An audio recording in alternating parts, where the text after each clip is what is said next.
আমাদের সুপ্রিম কোর্টের অর্ডারে নিয়োগ প্রক্রিয়া চালাতে বলেছেন, সেজন্য নিয়োগ প্রক্রিয়া চালাতে চাইছেন তারা।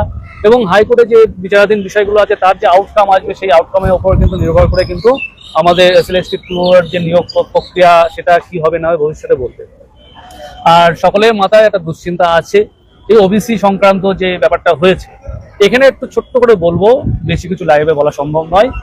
ওবিসি সংক্রান্ত বিষয়ে কিন্তু এখনো বিভিন্ন জায়গায় আমরা কথাবার্তা বলে দেখেছি, পুরোপুরিভাবে কিন্তু কোনো আপডেট নেই।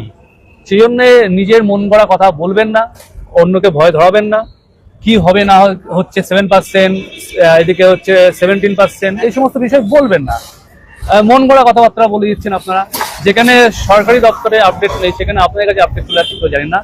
তবে একটা বিষয় বলি, যে সমস্ত শিক্ষক শিক্ষিকা আমাদের সঙ্গে ফান্ড সাপোর্ট করে আছেন এবং আমাদের এই লড়াইতে সামিল হয়েছেন, তাদের সঙ্গে আগামীকাল মিটিং করা হবে। মিটিংয়ে আরো অনেক বিস্তারিত বলবো, এইগুলো সোশ্যাল মিডিয়াতে বলা ঠিক নয়, বলছি না। এবং এটা আপনারা জানেন, আগেও মিটিং করেছি, আবারও মিটিং করবো আগামীকাল, সেখানে আরো অনেক বিস্তারিত তথ্য বলবো। সামান্যটা কিছু বলবো। আমরা সকাল থেকেই এসেছিলাম আজকে। আমরা সকাল থেকে আসার কারণটা হচ্ছে আমরা বেশ কয়েকটা জায়গায় যাওয়ার অ্যাপয়েন্টমেন্ট নিয়েছিলাম এবং সেটা সকাল থেকে না এলে সব জায়গাটা মানে সারাদিনে ঘোরা সম্ভব ছিল না। তা মোটামুটি যেগুলো আমাদের যাওয়ার জায়গা ছিল ম্যাক্সিমাম সেই সব জায়গাগুলোতে আমরা গেছি বা পৌঁছতে পেরেছি এবং আমরা যথারীতি কথাও বলতে পেরেছি এবং সময় লেগেছে কোনো কোনো জায়গায়। আজকে সবচেয়ে বড় কথা ব্যস্ততা, অফিসিয়াল ব্যস্ততা, যে মিটিংটা ছিল আজকে শিক্ষামন্ত্রীর সাথে যে মিটিংটা, সেই মিটিংটা হয়েছে। কারণ আমরা প্রথম যখন আসি তখন শুনলাম মিটিং শুরু হয়েছে, মিটিংয়ে সবাই ব্যস্ত, তো আপনাদের ওয়েট করতে হবে। তো আমরা যথারীতি ওয়েট করি। তাছাড়া ওয়েট করার পরেই আমরা বিভিন্ন দপ্তরের বিভিন্ন আধিকারিক বা বিভিন্ন যারা আছেন এই দায়িত্বে, শিক্ষা ব্যবস্থার বা এই রিক্রুটমেন্ট প্রসেসে যারা দায়িত্বে আছেন, সেই আধিকারিকদের সঙ্গে আমরা সময়ে সময়ে দেখা করি এবং তারা আমাদের সঙ্গে সময়ও দেন এবং যথারীতি যা যা আমাদের মনে জিজ্ঞাসা ছিল আজকের এই 25 এসএলএসটি নিয়োগের ব্যাপারে, সে ব্যাপারে আমরা অনেক কিছুই জানতে পেরেছি। কিছুটা মিনময় আপনাদের সামনে লাইভে তুলে ধরেছেন। এবার সবচেয়ে বড় কথা, যেটা বাস্তব সত্যি, সব কথা এইভাবে ওপেনলি লাইভে বলা সম্ভব নয়। কারণ আপনারাও জানেন যে অনেকে আছেন যারা এই 25 নিয়োগের বিপক্ষে। তো গভর্নমেন্টের ভেতরে কি চলছে বা আমরা কতটুকু জানতে পারছি, সেটা যদি আমরা ওপেন প্ল্যাটফর্মে জানাই সেক্ষেত্রে একটু সমস্যা হতে পারে। সেই জন্য যতটুকু বলার আমরা বাইরে বললাম। তবে একটা কথা বলতে পারি, যেটুকু বাদবাকি কথা আমরা আমাদের গ্রুপের মিটিংয়ে নিশ্চয়ই আগামীকাল জানাবো, সেটা আমরা কর্তব্য। কারণ তারা সবাই 25 নিয়োগ চায় বলেই ডব্লিউবিউটির ওই ফান্ড সাপোর্ট গ্রুপে আছেন।